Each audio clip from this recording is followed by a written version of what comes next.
everyone. Welcome to the November DMI Downtown Advocacy Update, where we highlight all things that are happening in downtown and have conversations with leaders about deeper topics. And we are so excited today to have Tom Lynch, the Director of Transportation for the City of Madison. We're going to talk all things transportation and downtown. Before we get to Tom, I want to thank our sponsors, Scenair, our major series sponsor. We've got our good friend of the pod, Chris Chilling, Senior Vice President of Business Development. But we also want to thank Fiore Companies and Hush Blackwell for all their help in making the advocacy update something that happens. Chris, how are you today? I'm good, Jason. And as you can see, like transportation's a big thing because I'm out and about and on the road show. It He almost is like is. a real podcast. I've got headphones in the whole nine yards. It kind of looks like from your clothing that are you trying out for the men's basketball team? No, they do not need help after the way they've started, my friend. Yeah, and you proved me wrong with last Friday's performance against Arizona. Good. We're going to go on record. And a week ago, right before the Arizona game, that morning of, I said that the Badgers are going to win by 4. I didn't know they were going to win by what, 16 or 14 or whatever it was in the end, but I called it. So there you go, Yes, you America. did. Yes, you There did. you I'm go, gonna I'm man. gonna follow your advice going on. Don't, Um, yeah, it's not a gambling yeah. podcast though, so No lines at all. But seriously, thanks for pulling this topic together. And Tom, thanks for being here. It obviously in a city like Madison, where we all because of, we love the city for its geographic constraints, but it also puts a lot of stress and a lot of strain on making sure that we've got a good transportation plan. And for us, again, a lot of our bailiwick is in housing, but this is a chance for us to look at a healthy community. And a healthy community is one where everyone can participate in events, no matter where they are in town, and can get down to enjoy the beautiful downtown that we have. So it's been certainly there's been a lot of changes this year between what we see on University and on Mineral Point with BRT, as I live on the west side and I commute into downtown for work all the time. But lots of other transportation issues from rail to air travel, things that are just going to impact downtown for a good long time. So excited to have you here, Tom, and to hear a little bit more about what's going on the transportation side with the city. Well, Chris, thank you for all your partnership at Scenair. We're also so thankful for our friends at the Fiore Companies and Hush Blackwell. Quick update on what's happening in the DMI advocacy world. First and foremost, downtown Madison, as we discussed in our last advocacy update, DMI supported all 3 of the City of Madison referenda, 2 on the Madison Metropolitan Madison. It's going to try it over again. MMSD, the capital and operating referenda, and the City of Madison's operating referendum. The Board of Directors for DMI supported all 3, and we were very happy to hear on election night that all 3 passed. And it's going to make our entire community much stronger for our kids, for our downtown, you name it. So we're excited to see all 3 of those passed. Downtown Madison Inc. continued our partnership with Alders MGR Govindarajan and Juliana Bennett to help lead the Housing Strategy Committee's subcommittee on affordable student housing, and it's our working group. Several of us were able to take our final recommendations group move forward to the City of Madison and to the Housing Strategy Committee to try to help affordability for students in the Madison area. Several recommendations were made, including trying to speed up the pre and post entitlement process, really thoroughly looking at the comprehensive plan by potentially eliminating some height limits in certain areas, changing the subjectiveness of zoning and the subjectiveness approvals that we see sometimes in some of the committee structure, prioritizing the new area plans, in particular the downtown plan and the near west plan, and adding more density to those plans. Making sure that we're using all of the tools in the city, including small cap TIF and grant to help with some of the smaller housing projects, which house a lot of the students here in Madison.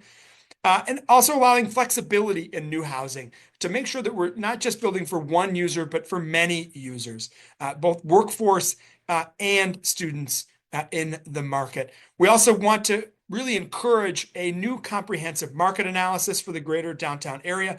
JLL did a first blush comprehensive analysis and a survey of the students. We think we need to go even farther and really dig deeper into some questions we need to answer about housing for students and affordability, really providing a rigorous actual inventory of all of the different places where students live, identifying what development fees and regulations could be altered or improved to help both streamline the process and make the process a little bit easier for developers so that savings can be passed on to renters, encouraging a comprehensive market analysis for Madison College students, and then encouraging the city of Madison to work with the University of Wisconsin and Madison College on housing education programs for students. There's a lot of big topics that many 18-year-olds have to think about, so we need to add more education.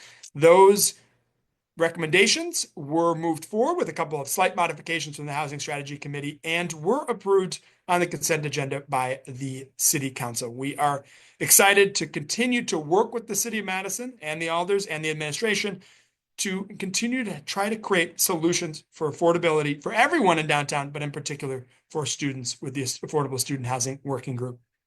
Next up, Downtown Madison Inc. is a proud partner to help create some new neighborhood business districts in and around the downtown area. We've talked about the Cap East Business Association, also known as SEBA. They're up and running, and they're off of East Washington Avenue.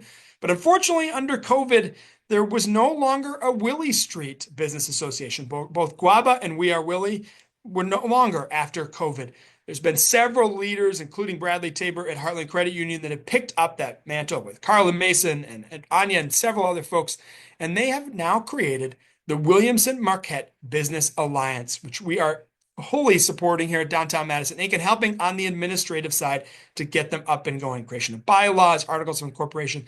We need a good business district in Willie Street. There's 75 all locally owned businesses right on the street, and they need a good business association. So we were excited that they had their first kickoff event just a few weeks ago, and DMI as an organization is here to help however we can. Last up, DMI is proud to announce with our partners at Destination Madison the hiring of Emily DeVore, the new Director of Placemaking and Economic Development for both of our organizations. Emily comes to us most recently from FLAD, where she was an interior architect and also helped create the lakefront porch on Wilson Street, which is one of the great placemaking projects we've seen in the downtown the last several years. Emily just started this week, and we're excited for her to get going on many projects. But most importantly, our new downtown Madison strategic visioning plan, we're working with directly the city of Madison. So let's all welcome Emily. Hopefully you see her at an event soon and say welcome, welcome, welcome. All right, next up, we're on to our main topic here today, and it's all things transportation with the Director of Transportation for the city of Madison, Tom Lynch. We are very excited for this conversation because one, Tom is fantastic. Get to know Tom. He's a great human being. Two, he knows a ton about transportation. And three, there's a ton of things happening in transportation in the community. So it'd be great to get an update. First question, Tom. My 2-year-old son absolutely adores the bus rapid transit. When we are running out of things to do on the weekend, we just take him on the BRT. Tom, you're a parent. Why do kids love BRT and transportation so much? I don't know. I know my son, when he was very young, used to like trucks, dump trucks, all that. It's kind of that way. But my kids, they're all older now, but I'm still I'm still getting them on the bus. In fact, my daughter came down for the Lake Street dive on Bree Stevens or whatever. And how do you get there? I gave her 2 bus passes, her and her cousin, and the BRT station's right there in front of Bree Stevens. I mean, like, why mess with parking when you can get on and off? It was pretty good. Well, see, this is what I like about Tom, is he lives in Breeze Transportation. Some of you might not know, but Tom is a year-round bike commuter, and as I am, we both are. And so Tom thinks about all different forms of transportation. Let's start with BRT, though. Can you give us an update on the new BRT and give us an overview of what's happening with the new line that just opened a few months ago? Yeah, actually, I will. I'm gonna pictures are always great, so I'm gonna just share my screen to show Absolutely. a couple of pictures. The line is going well. This is a picture, I think, at our ribbon cutting on Sheboygan Avenue, but you can see people are using it. This is another picture of 2 buses right there coming into the station. what I've been doing with the BRT is I've actually been taking my friends out to dinner, and so I we meet somewhere, we get on the BRT, I show them how to use the cards, and then we go to, let's say, Cafe Hollander, or it can be various different places, but we use the bus to get there. Um, the thing that's kind of neat is that I think people are using it at all times of the day. This is a random Tuesday evening over by Midvale, and the station is full. Um, as far as ridership, we have several different systems that we're transitioning from. So we have two different fare systems. One's counting passengers, one isn't. We have people counters on most of our buses, but not all of our buses. So we can't give hard ridership numbers, but some preliminary adjusted numbers suggest that our ridership on the BRT routes is up, you know, in the double-digit percentage. So for October, first weeks in October, uh, and then also on the weekends, we think of, well, people are getting to work and everything during the week, but on the weekends, we're seeing the same kind of increase. Again, double-digit percentage people are using the BRT to get to events. Now, so there's a lot of good things to say about the East-West BRT, but I'm also just going to be honest. Some of our equipment had some problems. Our buses had some door problems, and that resulted in some buses getting stuck and the like. And so I'm just going to say thank you to all of our customers and for your patience. Anytime you do anything new, right, there's always a few hiccups. We think that most of the door problems with the buses are taken care of, and any inconveniences that passengers might have seen with that are now done. We're getting more into uh, the routine of the East-West BRT. Well, but if you haven't ridden the BRT, you need to ride it. It is just a fantastic experience. But Tom, it wasn't just the BRT that you launched all within a succession of several months. It was a full network redesign, which was a very, very thoughtful redesign about how to get people certain places at better times with less transfers. I think also importantly, you changed your fare box system, right? You Yeah, added now new systems yeah. to pay, which makes it so much easier. You can use your cell phone, you can use your card. I do it all of the time. Tom, describe some of those new technologies, some of the other additions you've made to the busing system that have improved the service significantly for the city, the residents of Madison, but also the residents of our entire metro area. Yeah. Well, you mentioned the network redesign, which is not a little bit over a year old, but let's start with that. Um, our bus system prior to the network redesign was designed basically in 1998 and 99. So think about how our city has changed and since that, right? And it was really focused on peak hour, peak hour trips. So basically, if you worked downtown and went to work at 8 and came home at 5, there were 120 buses out there for you, and you could get home really well. However, if you worked at noon, a shift work, and got off at 8, there were 30 buses out there for you. So it was really, um, in many ways, inequitable. Service east of the interstate. Think about all the development and the housing that we have east of the interstate. They had nothing on weekends, nothing on weekends. And so we really needed to even it out just to make things more fair and to reflect kind of the growth. If you know, right now, there's a lot more remote work. And so the traditional 8 to 5 job hours downtown aren't as prevalent. They're still there. It's still healthy, but we needed to provide higher levels of service for people that work throughout the system. With the network redesign, we were able to do some high frequency routes. That includes, the A, the B, the C, and the D. And so I actually live by the C, and I get a bus every 20 minutes. It's just amazing. It goes down Willie Street, just like you were talking about the thing. The D is really great. It goes to the airport. It hits the far east side. But the A and the B's are our routes where our bus rapid transit is. And this is the A route, and the B route stops here at the Midvale station. Uh, there you can see that white screen in the picture. I don't know, it's not picking up the routes, but they're monitors that kind of show when your bus is coming. And for some reason, when I'm at a normal bus stop and I know the bus is supposed to come, but I'm not sure, 6 minutes seems like an eternity. And then you kind of wonder, well, is the 6 minutes, is it going to turn into 26 minutes, right? Whereas when you're at the bus rapid transit stop, you see the bus 6 minutes out, and then you see it 5 minutes out. And those screens actually provide more security than I actually thought they would. Um, they uh, they have almost like a subway feel. They tell you when the bus is coming. They tell you they tell you um, when the next bus is arriving. One of my employees is actually the voice. Liz Callan is actually the voice, and it's really fun for me to hear it. It's a little freaky for her to hear it because she just hears it over and over. We have the electronic ticket machines. We also have heaters. So winter's coming. There's a little push button so you can stand underneath a heater if it's a little cold. You mentioned the fare technology. That was a major deal.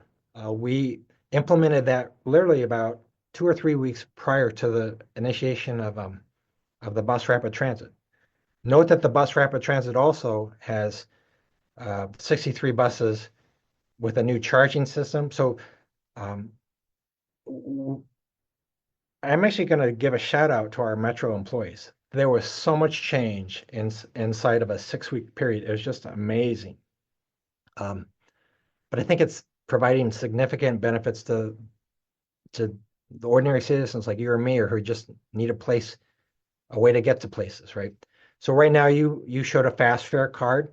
You can use a fast fare card as it's account based, and you can have it's just like an iPass. If you go to any of you have the iPass that gets you on the tollway in the Chicago area, you have set up an account, you put some money in it, and then you can just pay for your your fare off of that account. And so right now I have 5 cards on my account. And so when I have visitors, we go out to dinner or whatever, I give them all a card. I pay for the ride, I pay for the ride. The pass will always give you the best fare. So if you will never pay more than I think is it $10 a week? We have this thing called fare capping so that you will always get the best fare based on how much you use it. You can also put the app on your phone and it gives you a QR code.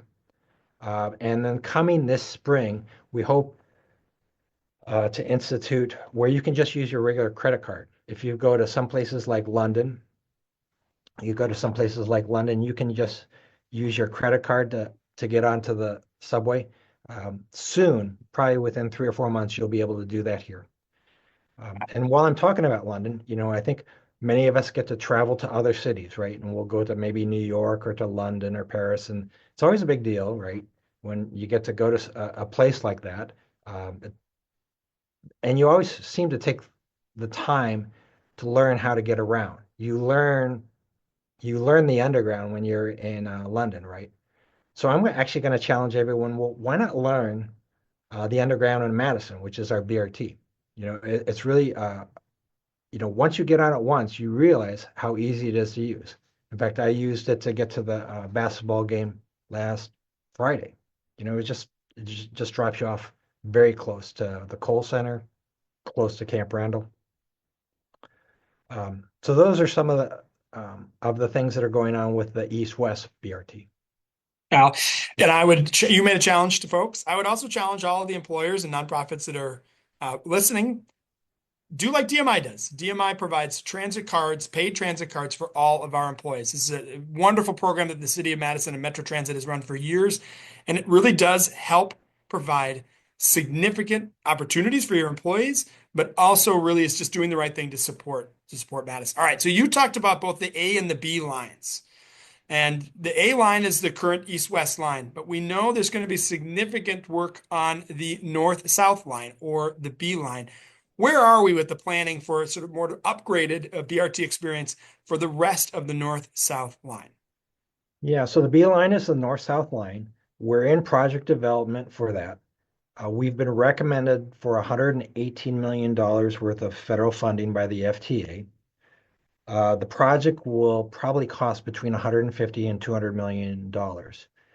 So right now, that construction is scheduled for uh, 27 with opening in 28. We don't know how the new administration will affect the funding for the CIG program, right? But we're in line and we're in project development. So perhaps if they choose to reduce funding a little bit, well, maybe it'll be a year or two later. But we're in line, we're recommended, so we're proceeding like this is going to be a thing, right? And so uh, we waited, I'm going to just say probably 20 years to get the East-West BRT, right? And so if the north-south, we're hoping and planning like we're going to start construction on 27, but let's say it happens 28 or 29. We still are planning on it and hopeful that it will be a thing. And the service for the B route is already there. We already have the frequency and the buses for the B route. It'd be nice to provide the same type of infrastructure, though, for our north and south sides that we have on our east and west sides. Aside from bus rapid transit, what are the other top priorities and initiatives that the Department of Transportation, the city of Madison, is working on now? Yeah, well, DMI knows that we're still trying to position ourselves for Amtrak, right? And the funding for that also, could change depending on the priorities of the new Congress and the new president. But we also know that Amtrak is looking for ways to bring service here creatively, and maybe not the high speed way, but maybe they can use regular tracks to get service here. So, there's kind of the big way with the big station and the faster trains, but there's also ways like, well, what can we do with what we have right now? And so we're investigating both of those. We'd like to kind of solidify some of the reports on that. One of the studies that we're going to be kicking off soon is going to be the curb management. Um, so, um, you know, the pandemic changed so many things, and people order so many things, on their computer now that they used to actually go out and buy, in person. And so, what's happened is that um, we have a lot more delivery trucks, right? We have our street parking has changed its purpose, um, and there's kind of this competition for street space. Some of the nice um amenities that we've actually been able to construct, like for instance, the kind of the bikeway on Wilson Street, often get blocked by delivery trucks because, um, and so as a cyclist, I'm very frustrated by that. But then I also, as a realist, I'm also saying, well, if you have to unload a couch, how do you unload a couch for these apartments or something? So um, there's some great communities, great examples of curb management plans. San Francisco has one, Bellevue, Washington, and so that will begin in earnest. Um, One thing that's kind of been under the radar, that's uh, going to open probably, I'm trying to think, I think 26 or 27, late 26, 27, um, will be our inner city bus terminal. It's actually being constructed right now. No one even knows that it's occurring, Yeah, but it's going to open. So right now, um, inner city buses, which really provide a huge service for a lot of people. A lot of people will just use the Coach USA or Van Gulder to get to um, the airport. But if you actually sit on Lake Street where they're currently loading, all sorts of families use it to get to Minneapolis, to get to Milwaukee, families, little kids, seniors. Uh, those inner city buses provide a huge service for us.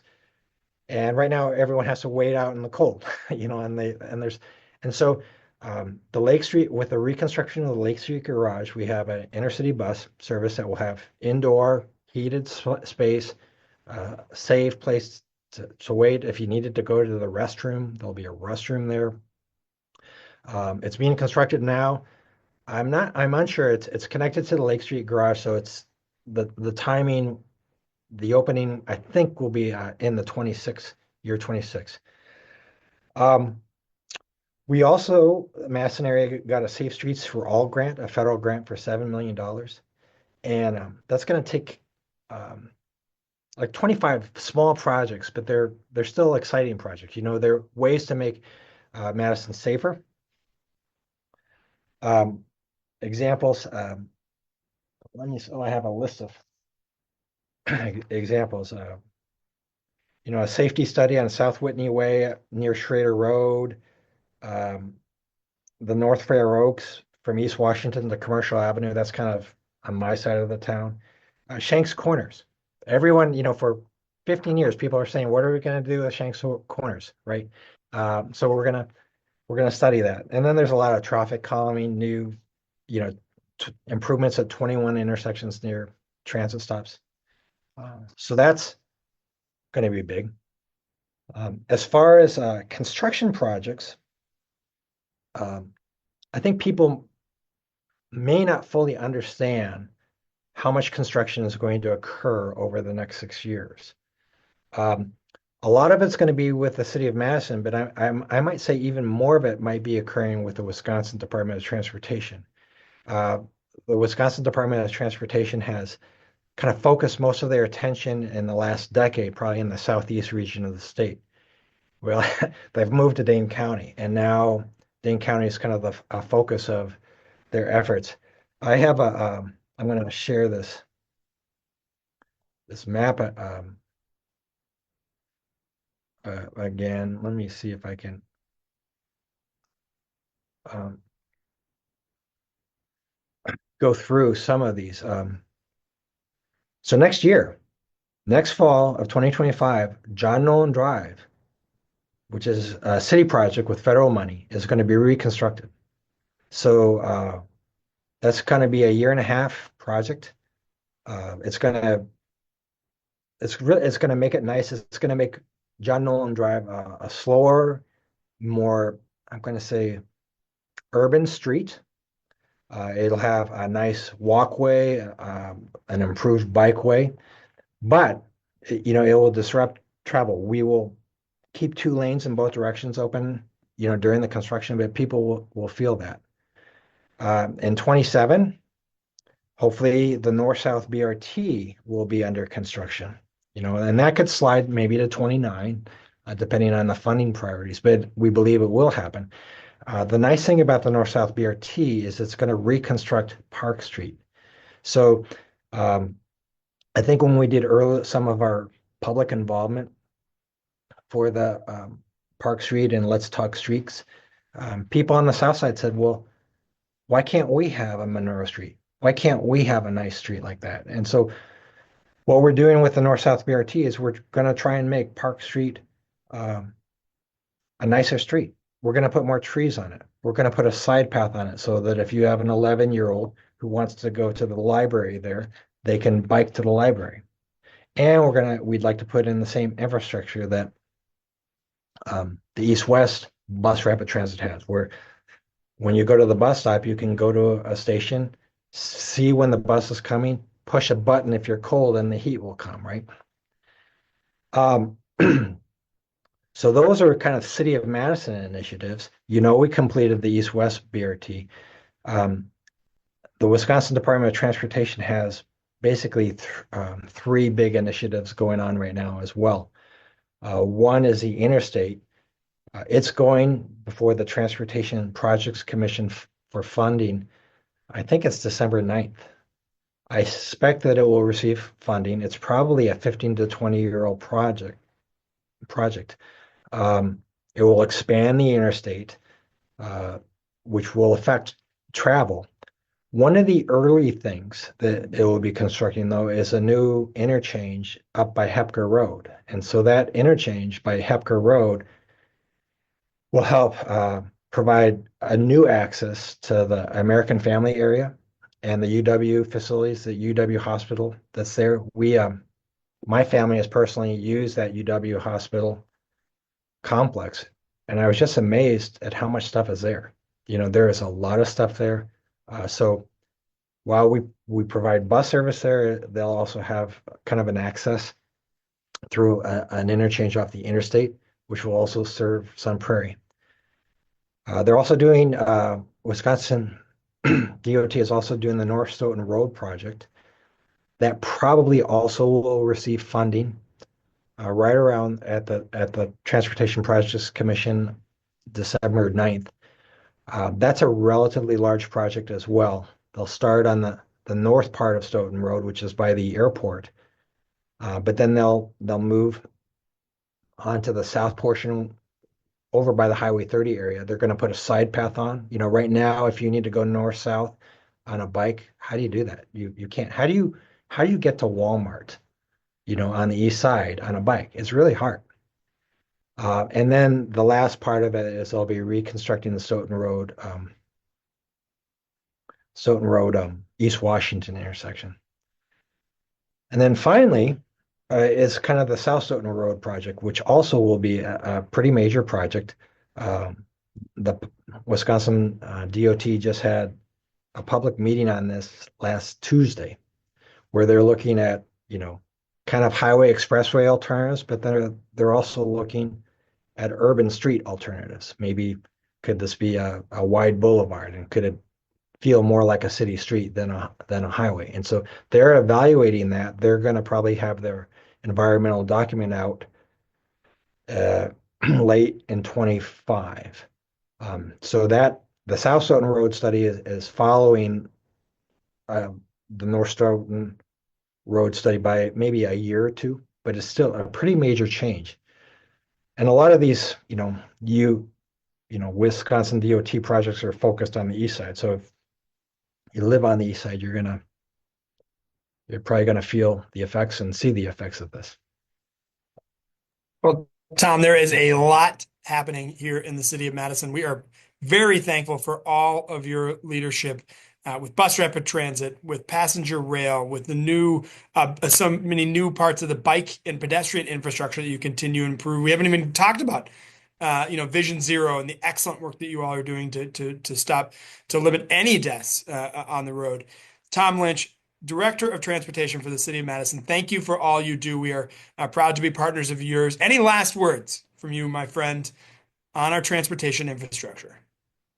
Yeah, I'm just going to say, we're systematically improving the network for transit users, for bike users, for pedestrians, and for car users. And so I just appreciate everyone's patience, and also appreciate everyone being willing to change, because things change, right? Nothing stays the same. And when we do new things, it means change, but appreciate everyone as they embrace the change, as we're getting ready to be the city we need to be for the next several decades. Well, Tom, I actually stole a quote from you, and I say it all the time on stage. I do give you credit for it, but Tom once told me a couple of years ago that Madison is going from a big little city right to a little big city right in front of our eyes, and we have to build the transportation infrastructure to make sure that our residents can get around, right? We talk about affordable housing. The flip side of that is transportation, right? You've got to have good transportation. And Tom, you and the team, Yang, Justin, Renee, everyone at the department are doing such a great job. We really do appreciate all of your partnerships. Thank you very much for joining us today. Thanks. Thank you, Jason. Thank you all for joining our November Downtown Madison Inc. Advocacy Update. Thank you to our series sponsor, Sinair, the Fiore Companies, and Hush Blackwell. Hopefully we'll see you downtown this holiday season with full bellies and full shopping bags. We'll talk to you soon. Have a great rest of your week. Bye now.